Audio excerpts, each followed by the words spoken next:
K-pop generasi keempat, sebuah era di mana standar visual, sinkronisasi tarian, dan konsep cerita sudah berada di level yang tidak masuk akal. Jika Gen 3 adalah tentang ekspansi global, berkat BTS dan EXO, maka Gen 4 adalah tentang survival of the fittest di pasar global yang sudah terbentuk. Pertanyaannya selalu sama. Siapa yang memimpin? Siapa yang pantas disebut sebagai King of Gen 4? Hari ini, kita tidak hanya akan melihat angka penjualan album atau views YouTube. Kita akan membedah perjalanan karier, warna musik, dan pengaruh global dari 5 boyband raksasa yang mendefinisikan generasi ini. Dari bajak laut yang menaklukkan dunia, para vampir yang keluar dari survival show, hingga para produser jenius yang membuat musik mereka sendiri. Siapkan lightstick kalian. Mari kita bedah top 5 boyband Gen 4 versi KWF Insights. Kita mulai dari peringkat kelima, grup yang sering disebut sebagai Dark Horse atau kuda hitam K-pop 80s. Kenapa 80s masuk dalam daftar elit ini? Jawabannya sederhana. Stage presence berasal dari agensi kecil KQ Entertainment.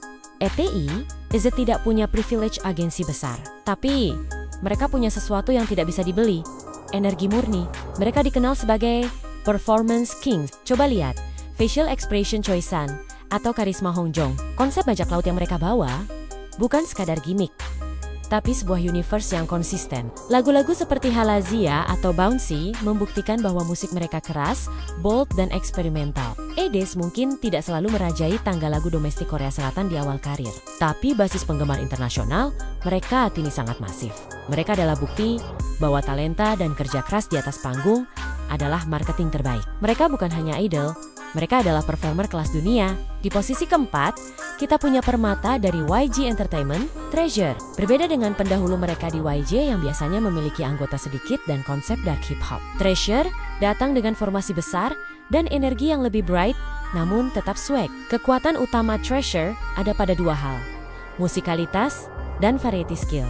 Grup ini memiliki vocal line yang sangat kuat. Jongwoo dan Junchu misalnya dipadukan dengan rap line khas yang dari Hyunsuk, Yoshi, dan Haruto. Jangan lupa, lagu viral Darari lahir dari tangan mereka sendiri. Ini membuktikan mereka bukan sekadar boneka industri.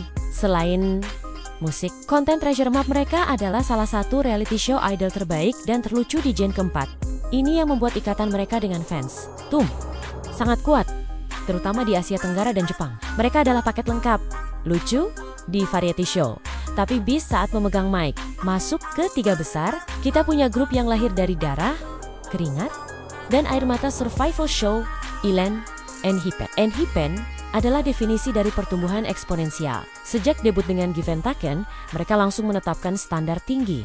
Apa senjata rahasia mereka? Konsep yang immersive. Tidak ada grup di Gen 4 yang mengeksekusi konsep fantasi vampir atau Dark Moon sebaik NHIPEN. Musik mereka juga sangat catchy dan elegan. Lagu seperti Polaroid Love meledak di TikTok, membuktikan mereka bisa menjangkau general public. Sementara lagu seperti Bite Me menunjukkan sisi dewasa dan artistik mereka. Mereka juga mencetak rekor sebagai grup tercepat yang menggelar tour dome di Jepang. NHIPEN bukan lagi adik dari BTS atau TXT. Mereka telah membangun kerajaan mereka sendiri dengan visual yang unreal dan diskografi yang sangat solid tanpa skip. Di posisi runner-up, ada grup yang memikul beban berat sebagai adik langsung BTS, namun berhasil membungkam semua keraguan Tomorrow X Together TXT. TXT adalah anomali. Mereka tidak mencoba meniru BTS. Mereka mengambil jalur berbeda, magical, whimsical, dan rock pop. Diskografi TXT sering disebut sebagai yang terbaik secara kritikus di Gen keempat. Lagu-lagu mereka mewakili kegelisahan Gen Z. Siapa yang bisa melupakan era The Chaos Chapter Freeze? Lagu Zero is One, Love Song adalah cultural reset yang membawa vibe pop rock emo kembali ke K-pop. Mereka berani, mereka artistik, dan lirik mereka sangat dalam. Menjadi headliner di Lollapalooza membuktikan bahwa musik TXT diterima secara global bukan hanya oleh fans K-pop. Mereka konsisten, visual mereka bagaikan pangeran dongeng, namun musik mereka sangat raw dan jujur. TXT adalah suara dari generasi ini. Dan akhirnya, di posisi puncak, grup yang membangun jalan mereka sendiri, mendobrak genre, dan memimpin pasukan stay di seluruh dunia, Stray Kids. Kenapa Stray Kids ada di nomor 1?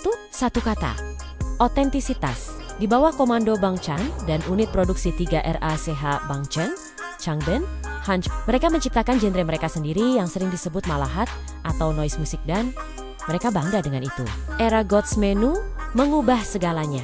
Mereka tidak mengikuti tren, mereka menciptakan tren. Stray Kids adalah satu-satunya grup Gen 4 yang konsisten memuncaki Billboard 200 berturut, bersaing langsung dengan artis pop barat. Rap line mereka mungkin yang terkuat di industri saat ini. Performance mereka malah dikeladak, dan keterlibatan member dalam setiap aspek produksi membuat musik mereka punya nyawa. Mereka memulai sebagai underdog, dan sekarang mereka adalah leaders. Tidak diragukan lagi, secara data dan impact, Stray Kids adalah raja di generasi ini. Itulah top 5 boyband Gen 4 yang saat ini menguasai industri K-pop. Tentu saja, peta kekuatan ini bisa berubah karena grup lain seperti The Boys, ZB1 atau Rise juga sedang mengejar dengan cepat. Tapi sekarang, saya ingin dengar dari kalian. Siapa urutan top 5 versi kalian? Apakah kalian setuju Stray Kids di posisi 1? Atau kalian punya juara lain? Tuliskan ranking kalian di kolom komentar. Jangan lupa like video ini jika kalian menikmati pembahasannya, dan subscribe untuk konten K-pop Deep Dive lainnya. Annyeong!